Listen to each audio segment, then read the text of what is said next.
Assalamualaikum warahmatullahi wabarakatuh. Alhamdulillah, pada kesempatan malam hari ini kita bisa kembali melaksanakan perkuliahan.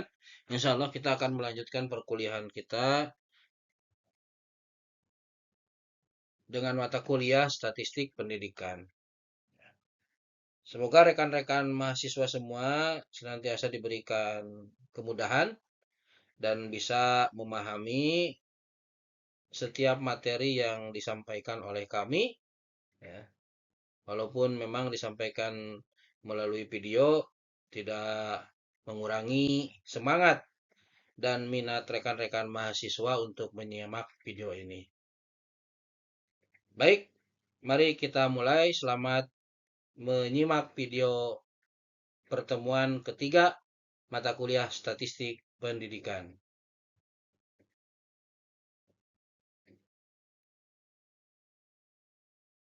Ini adalah berkaitan dengan bab 3 ya. Data-data penelitian, pendidikan dan statistika ya. Karena penting ya, berkaitan dengan statistik ya.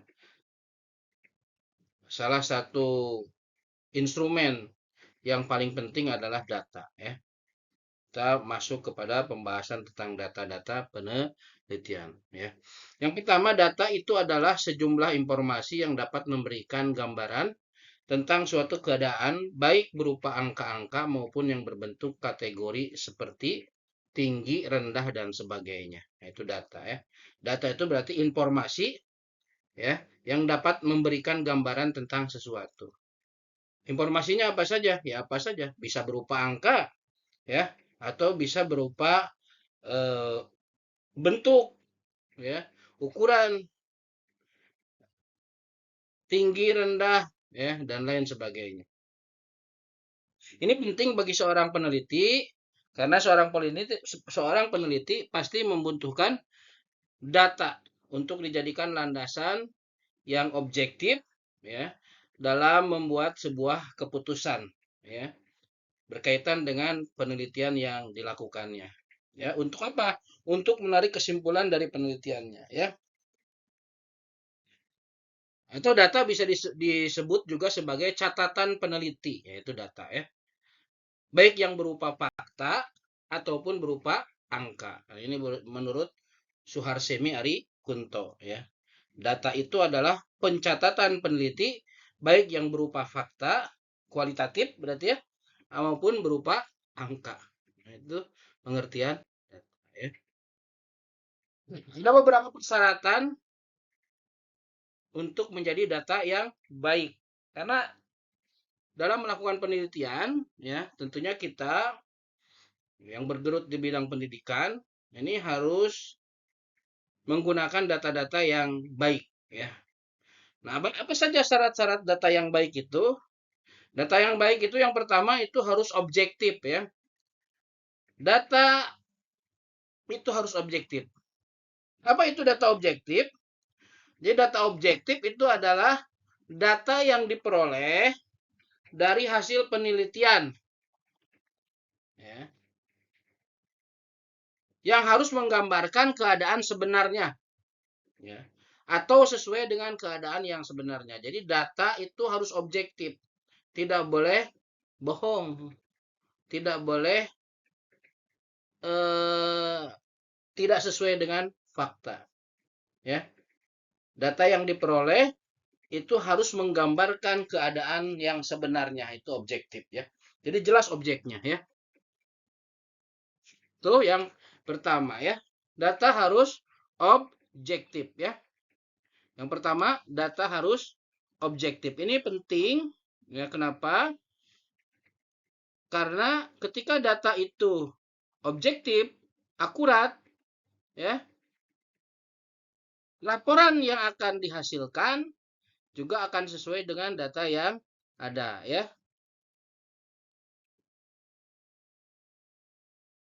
Misalkan tentang jumlah lulusan ya di sekolah ya. Data siswa dari SD Anu yang melanjutkan ke SMP Anu adalah berapa persen? Wah, 60% melanjutkan, 40%-nya tidak. Nah, itu harus betul. Kenapa? Karena data itu tentunya nanti akan digunakan, ya. Misalkan untuk mengetahui tingkat, ya, eh, tingkat, misalkan berapa banyak ya siswa yang melanjutkan dari tingkat sekolah dasar kepada tingkat sekolah menengah pertama, ya. Bisa saja datanya itu untuk misalkan eh, apa namanya, memperoleh data yang akurat dalam rangka mendorong program wajib belajar. Kalau ada anak yang tidak melanjutkan, nah mungkin nanti ada solusi, ya. Apakah dibantu dan lain sebagainya, misalkan seperti itu. Ya, itu yang pertama, objektif. Yang kedua, data itu harus relevan. Apa itu relevan? Harus ada kaitannya dengan permasalahan yang akan diteliti. Makanya masalah dalam penelitian itu indikator yang paling penting gitu ya. Masalah dalam penelitian itu adalah indikator yang paling penting. Jadi harus relevan ya. Permasalahannya harus sesuai dengan yang akan diteliti atau data yang dikumpulkan itu harus ada hubungannya dengan permasalahan ya yang akan dipecahkan gitu ya. Misalkan tadi ya, kenapa masih ada anak yang tidak melanjutkan sekolah misalkan. Nah, itu kan harus dicari tahu datanya dulu. Berapa persen sih yang tidak melanjutkan? Nanti dicari tahu apa penyebabnya, gitu kan? Ya. Ini pemerintah tentunya yang harus biasanya juga harus punya data ini ya. Makanya kalau sekolah-sekolah biasanya juga diminta ya eh, apa jumlah lulusan, bahkan nanti ada juga jumlah siswa yang melanjutkan didata oleh dinas ini untuk mengetahui ya sejauh mana apa namanya kemungkinan-kemungkinan ya siswa itu bisa melanjutkan ke jenjang yang lebih tinggi. Itu yang kedua ya, relevan. Yang ketiga, data itu harus sesuai dengan zaman ya. Jadi data itu tidak boleh usang, tidak boleh ya kita penelitian masalahnya ada sekarang kita pakai data yang sudah lama ya. Nah, itu mungkin nggak sesuai juga ya. Kecuali mungkin ada beberapa hal yang mungkin bisa dipakai. Kalau kaitannya dengan sejarah, mungkin bisa data lama dipakai ya. Tapi kalau yang sifatnya up to date ya, ya permasalahannya terjadi sekarang, problematikanya terjadi sekarang, mungkin butuh data-data yang memang tidak ketinggalan juga ya, bisa menyesuaikan dengan permasalahan yang ada ya. Baik itu ya, sesuai dengan perkembangan waktu dan teknologi ya. Supaya apa? Sesuai ya, bisa saja memang masalahnya tidak tidak bisa di apa diselesaikan dengan menggunakan data-data yang sudah lama ya. Misalkan contoh apa? Ya, ketergantungan siswa terhadap eh, apa? Teknologi HP ya. Dan sekarang masif sekali ya, sudah sangat masif lah ya. Biasa HP itu dipergunakan oleh siswa sekolah dasar ya, sekolah menengah ya, bahkan sekolah dasar ya. Karena sudah merujuk kepada digital. Tapi di lain karena kebutuhan positif, tapi ada juga sisi negatifnya dari HP ini ya. Mungkin itu bisa jadi masalah dan data-data yang harus dipakai itu data-data yang tentunya up to date menyesuaikan. Ya. Itu yang ketiga tadi ya, sesuai dengan zaman. Yang keempat, data itu harus representatif. Apa itu representatif? Ya, jadi data itu harus diperoleh dari hasil penelitian. Ya, data yang diperoleh itu harus apa namanya mewakili ya, data yang diperoleh itu harus mewakili atau menggambarkan ya dari apa namanya populasi yang ada. Ya, misalkan kita kan mau melakukan penelitian yang menjadi sasarannya siswa SMP. Misalkan SMP lah ya, sekecamatan eh, Cariu misalnya. Ya. Nah, populasinya itu berarti siswa SMP sekecamatan Cariu. Nanti sampelnya siapa? Berarti harus siswa SMP yang ada di kecamatan Cariu. Misalkan ada 10 ya. Ada 10 eh, sekolah SMP akan diteliti tentang ketergantungan terhadap HP tadi. Nah, berarti sampelnya yang diambil itu berapa persen tuh dari siswa yang ada ya. Misalkan dari 10 sekolah itu terkumpullah jumlah misalkan 1000 1000 populasi ya. 1000 orang siswa SMP. Kan nggak mungkin diteliti semuanya. Nah, data yang diteliti itu harus representatif ya, harus mewakili. Berapa persen tuh kira-kira yang biasanya digunakan dalam penelitian? Oh, 10% daripada populasi. Berarti dihitung tuh 10% dari populasi itu berapa? Misalkan 100 orang. Berarti yang harus diteliti itu 100 orang dan dia harus heterogen ya, mewakili setiap sekolah. Berarti kalau misalkan 100 ada 10 sekolah ya, minimal satu sekolah itu maksimal satu sekolah itu adalah 10 orang ya. Diambil tuh sampelnya 10 orang, 10 orang, 10 orang, 10 orang. Ya, itu yang namanya representatif. Kemudian yang kelima ya, dapat dipercaya ya. Yang kelima ya, syarat data yang baik itu dapat dipercaya. Sumber data atau narasumber itu harus diperoleh dari sumber yang tepat. Jadi kalau meneliti anak SMP ya harus anak SMP ya. Jangan sampai kemudian anak SMP tapi yang diteliti kita meneliti permasalahan di SMP ya, yang menjadi sampelnya adalah SMA atau SD. Nah, ini tidak dapat dipercaya ya. Artinya datanya tidak baik ya. Harus dihindari. Ya, itu data itu syarat-syarat data yang baik ya. Yang pertama harus objektif, yang kedua harus relevan, yang ketiga itu harus sesuai zaman, up to date, yang keempat harus representatif, yang kelima dapat dipercaya ya. Kemudian macam-macam data ya. Nah, data juga tidak hanya satu, ada beberapa data gitu ya. Ada bahkan dalam penelitian juga ya, tidak satu jenis penelitian saja, ada beberapa jenis penelitian. Nah, data ini dapat digolongkan menurut beberapa cara ya. Yang pertama bisa berdasarkan sifatnya.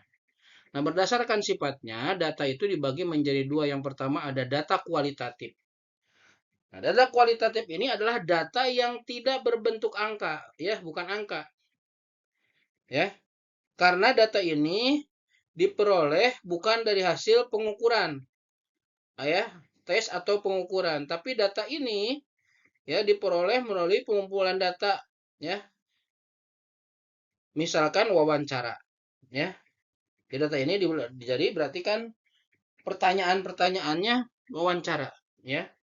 Kemudian analisis dokumen, ya, periksa dokumen, ya. Kemudian nanti dikasihkan deskripsi ya dari analisis dokumen, dokumennya dikasih deskripsi itu seperti apa. Nah, itu kan kualitatif. Kemudian diskusi terfokus pada permasalahan ya. Atau kemudian observasi, pengamatan ya. Yang kemudian itu semua dituangkan ya, dicatat ya.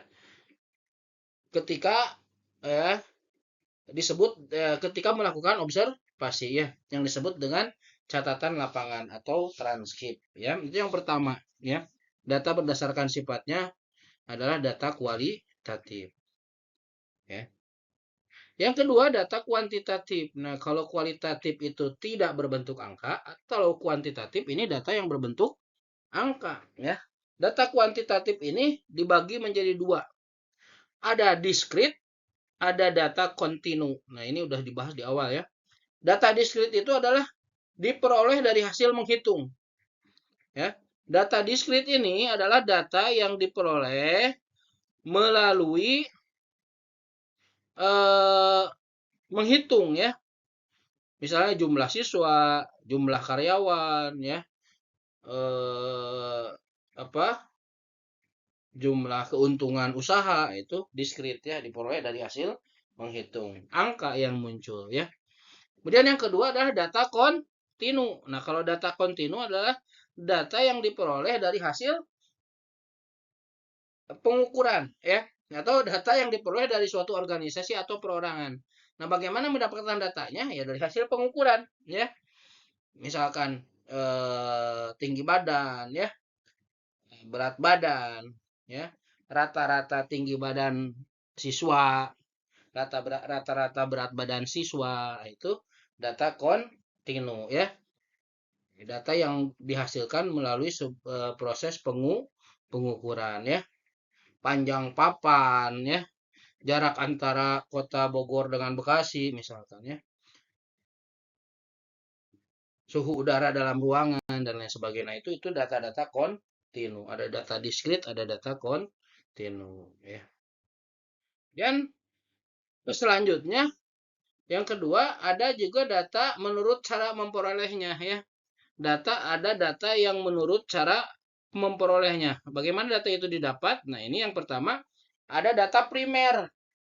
Data primer adalah data yang diperoleh atau dikumpulkan oleh peneliti secara langsung dari sumber datanya. Jadi peneliti itu adalah orang pertamanya. Ya, misalkan apa? Ya, ingin mengetahui pengguna kompor gas di Kecamatan Cariu. Nah, kita peneliti itu langsung mendatangi orang setiap rumah tangga menggunakan kompor gas melon atau kompor gas yang biru. Itu diteliti gitu ya, didatangi langsung. Nah, ketika melakukan wawancara, nah itu tuh data primer yang diambil karena kita orang pertama yang mendapatkan data ya. Itu adalah data primer. Yang kedua, data sekunder ya. Data sekunder itu adalah data yang diperoleh atau dikumpulkan peneliti dari berbagai sumber yang telah ada. Jadi kita ketika menerima data itu adalah orang kedua ya, orang orang atau tangan kedua ya. Orang pertama siapa? Lembaga atau perseorangan yang kita mintai datanya ya. Misalkan kita mau mengetahui jumlah penduduk kecamatan Cariu atau Kabupaten Bogor, kita datangnya ke misalkan siapa yang punya data ya, bisa badan statistik misalkan atau bisa ke kecamatan. Nah, itu kan data sekunder yang kita minta ya. Kita tidak data langsung ke orangnya, didata satu-satu berapa sih jumlah orang, jadi datang ke setiap kepala rumah tangga enggak ya. Tapi kita adalah datang ke kecamatan, minta data dari orang yang bagian misalkan pendataan masyarakat. Nah, kita minta data masyarakat kecamatan Cariu. Nah, itu disebut dengan data sekunder. Kemudian yang C itu ada data menurut sumbernya ya. Nah, kalau data menurut sumbernya ada dua juga ya. Yang pertama ada data internal ya. Yang kedua adalah data eksternal. Data internal adalah data yang menggambarkan keadaan dalam suatu organisasi ya.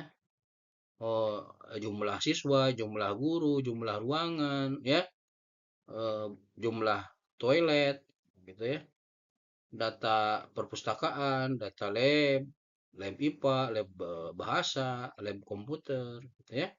Kemudian sarana prasarana ya, jumlah jumlah rombel, jumlah AC gitu ya, dan lain sebagainya ya. Itu data-data yang menggambarkan keadaan dalam suatu organisasi atau tadi lembaga ya, data yang ada di dalam lah ya. Data keuangan gitu dan lain sebagainya. Kemudian data eksternal. Nah, ini data-data yang di luar ya, data-data yang di luar, ya. Data yang menggambarkan keadaan di luar organisasi, misalkan apa?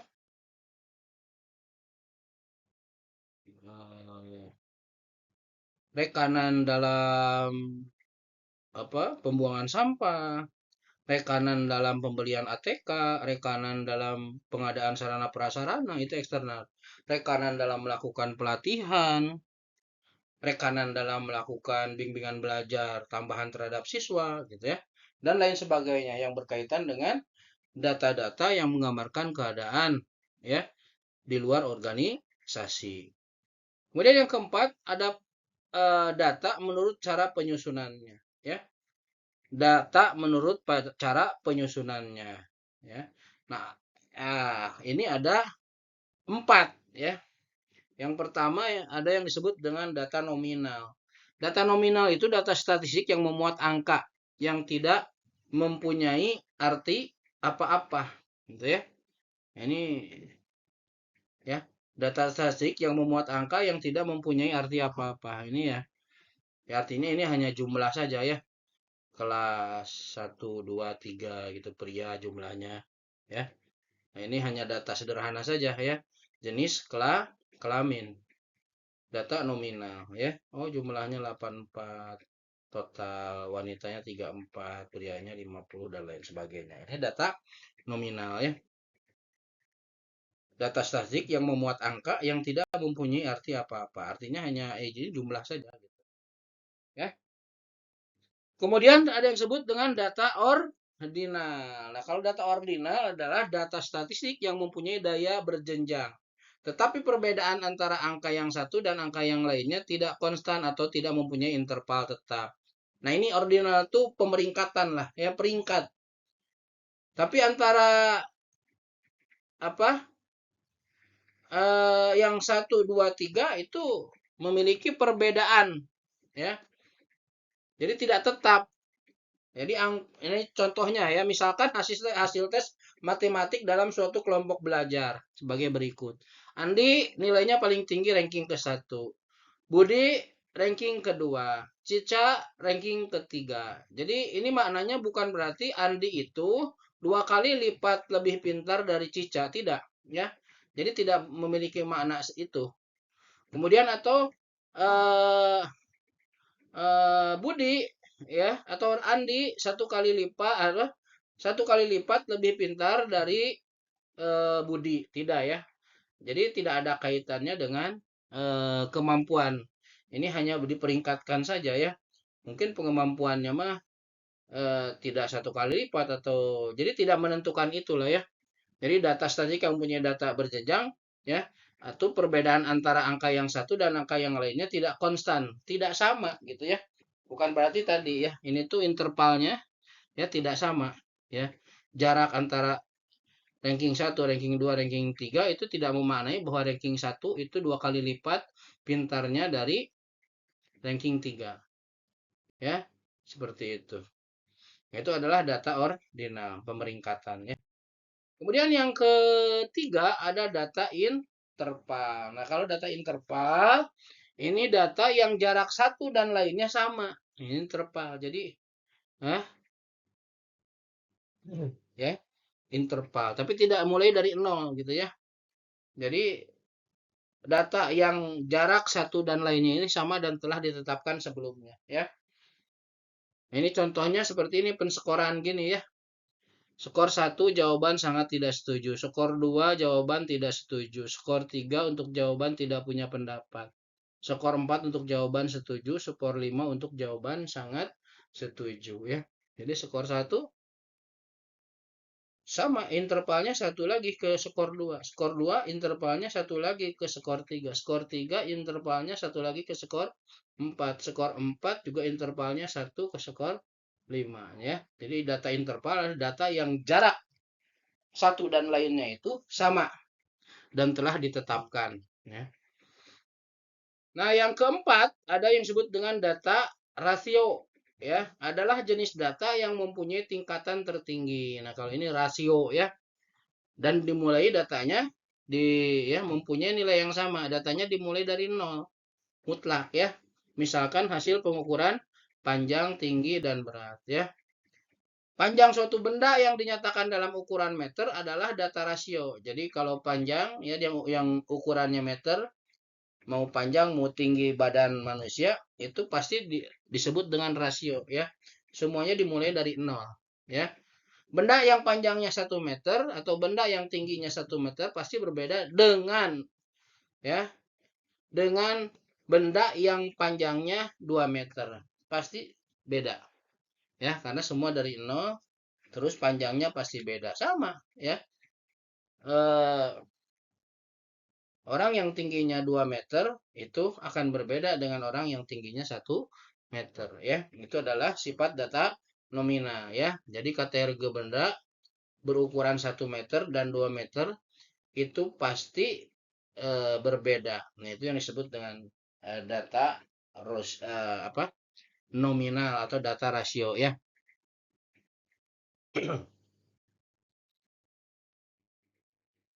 Ya, baik, kita masuk ke rangkuman sekarang ya. Jadi seorang peneliti ya ini dalam melakukan penelitian itu butuh data ya. Ya, butuh data. Datanya itu harus baik ya. Dari baik itu harus objektif, kemudian harus relevan ya, harus up to date gitu ya. Itu data-data yang baik ya. Kemudian eh, kenapa datanya harus baik ya, harus benar? Karena untuk membuat suatu keputusan yang baik, menarik kesimpulan yang benar, peneliti harus mendapatkan data yang objektif ya. Yang kedua, dalam menarik suatu kesimpulan atau membuat suatu keputusan ya, dalam menarik suatu kesimpulan atau membuat suatu keputusan, peneliti memerlukan data yang benar ya. Karena apa tadi? Apabila data yang salah digunakan membuat keputusan, maka keputusan yang dihasilkan menjadi tidak tepat atau dengan istilah lain bahwa data yang didapatkan salah, maka data itu akan menyesatkan peneliti ya. Keputusannya juga akan menjadi salah dan sesat. Mungkin itu yang bisa disampaikan pada malam hari ini. Terima kasih telah menyimak video ini. Mudah-mudahan bermanfaat untuk rekan-rekan mahasiswa semuanya ya. Dan rekan-rekan semua senantiasa dimudahkan oleh Allah di dalam melaksanakan pembelajaran ini. Tutup dengan doa. Subhanakallahumma wa bihamdika asyhadu alla ilaha illa anta astagfiruka wa atubu ilaik. Assalamualaikum warahmatullahi wabarakatuh.